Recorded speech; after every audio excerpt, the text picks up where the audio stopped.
The movie begins with a scene where a man named Gary is shown running frantically through a train station, seemingly terrified of something.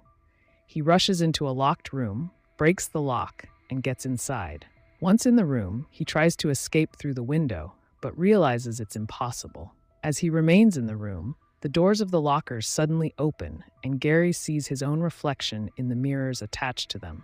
As he approaches a large mirror in front of him, he says, "I didn't try to escape." Suddenly, the mirror cracks. In his frustration, Gary throws the mirror, causing a shard of glass to fall to the floor. As he kneels down to pick up the glass, we notice that the reflection of Gary in the mirror starts to behave strangely. The reflection then grabs a shard of glass and slits its own throat. At that moment, Gary's real throat also gets cut, and he dies instantly. The scene transitions, and we are introduced to Ben, who is preparing to leave for a trip. He wakes up his younger sister, Angela, and then he leaves the house. Ben then arrives at a large building, rings the bell, and is led inside by the caretaker, Lorenzo. The building appears to be severely fire damaged, almost entirely destroyed. Lorenzo refers to it as the Mayflower, a structure that used to be the Matthew Hospital before the Meredith family purchased it in 1952. Ben asks Lorenzo how the mirrors in such a ruined building remain so clean. Lorenzo explains that Gary, the night shift worker before you, took great care in cleaning them. During their conversation, Lorenzo asks Ben why he quit his job as a detective. Ben doesn't respond, and they leave the building to head toward their living quarters. In a later scene, we see Ben's wife, Amy, entering their home with some groceries. Ben has just returned home and is having fun with their son, Michael, and daughter, Daisy. Through a conversation between Ben and Amy, we learn that Ben left his job as a detective because, during one of his cases, he accidentally killed someone, which is why he quit.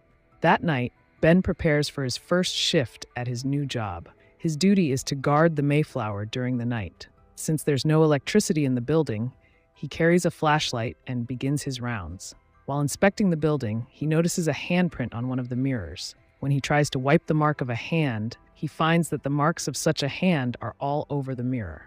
The next night, Ben returns to continue his rounds, and as he inspects various parts of the building, he sees another large mirror with a handprint. When he touches the handprint, the mirror cracks, cutting his hand.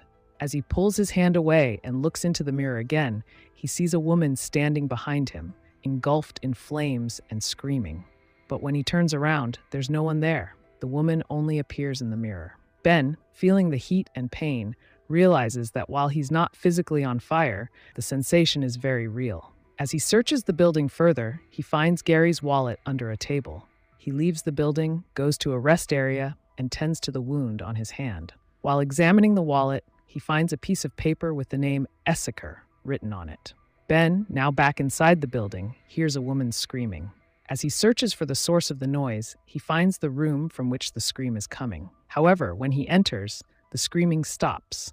He thoroughly inspects the room, but finds nothing unusual. Just as he's about to leave, he notices a hand briefly appear in a mirror, but the figure only exists within the reflection, and when Ben moves closer, it vanishes. Then, as he looks into the mirror more carefully, he sees a partially burned woman, screaming in agony from being caught in a fire. Terrified by the sight, Ben runs out of the room. Later, we see this same burned woman appear in Michael's bedroom mirror, hinting at something sinister. Ben, seeking answers, visits his sister Angela at her workplace, a bar, and tells her about the strange events he's witnessed. Angela, however, doesn't believe him, thinking he's just exhausted and seeing things due to stress. Meanwhile, Ben receives a parcel from Gary, which contains several old newspaper clippings about a fire at the Mayflower building. Ben, becoming more concerned, goes to see Lorenzo, whereupon Lorenzo says that Gary has already passed away. This brings back memories of the movie's opening scene, where we saw Gary's death. Upon further investigation, Ben learns that Gary had slit his own throat with a shard of glass before dying. Ben, still desperate to figure out what's happening, convinces Amy to help him access some of the official reports related to Gary's death. Initially reluctant, Amy eventually agrees, though the process causes tension between them.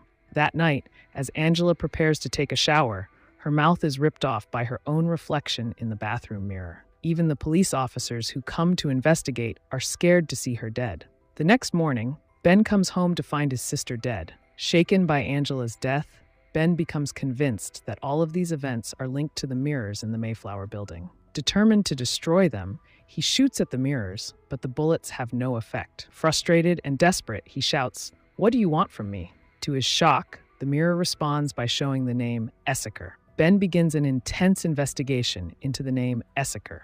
His search leads him to the person who caused the fire at the Mayflower, Terrence Berry. But when Ben looks into Terrence's past, he learns that Terrence died years ago. Ben also discovers disturbing footage that suggests his family, including Amy and Michael, might be in danger. Fearing for their safety, he rushes to Amy's home and removes every mirror he can find. For those mirrors he can't physically remove, he paints over them. Amy, arriving home, is confused and angry about Ben's actions. Then Ben takes Amy out of the house with a mirror and shoots the mirror like it was done in the Mayflower. Then the mirror breaks, so Ben apologizes to Amy and leaves. Ben continues his investigation and eventually returns to the Mayflower building, making his way down to the basement. There, he finds a hidden passage that leads him to an old plaque labeled Matthews Hospital. As he breaks through the wall, he finds a room completely filled with mirrors. Later, with the help of his friend Larry, Ben uncovers the identity of Essaker as Anna Essaker, a patient from the Matthews Hospital. Larry reveals that Anna was once a patient at the hospital, but at age 12, during a controversial experiment conducted by Dr. Kane, Anna was thought to have died. However, when Ben digs deeper, he learns that Anna didn't die. She simply disappeared after the experiment. Meanwhile, Amy, back at home, notices Michael acting strangely in front of the mirror. Startled, she calls Ben in a panic. He rushes back to the house, and together they cover all the mirrors with paint and newspaper, removing any reflective surfaces they can find.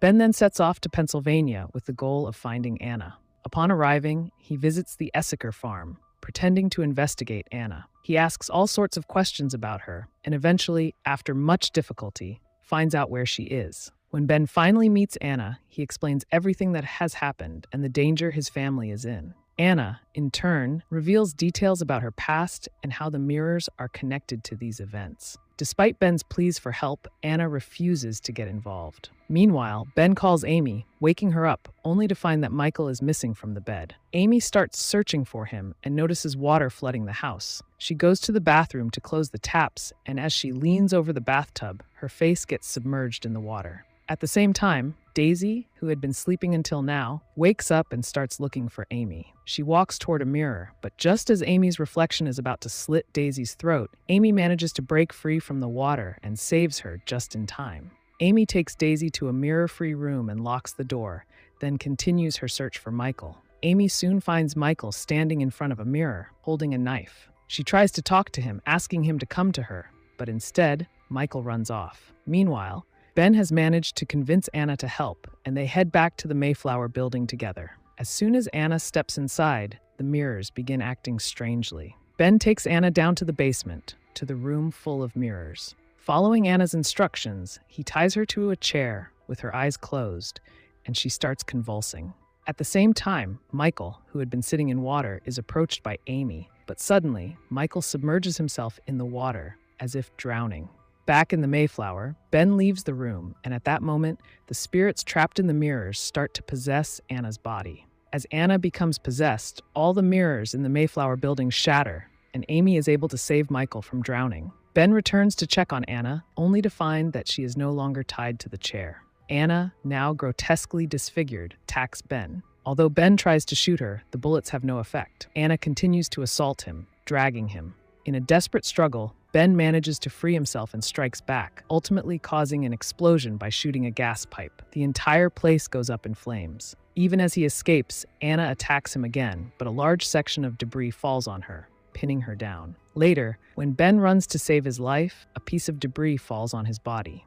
The next morning, Ben emerges from the ruined Mayflower building. Police officers and other onlookers have gathered around, but strangely, no one seems to notice Ben. He sees Lorenzo, one of his friends, and tries to speak with him. But when he looks at Lorenzo's uniform, he notices that Lorenzo's name tag is written backward, as if viewed through a mirror. Everything around Ben now seems mirrored. Even a scar that was once on his left hand is now on his right.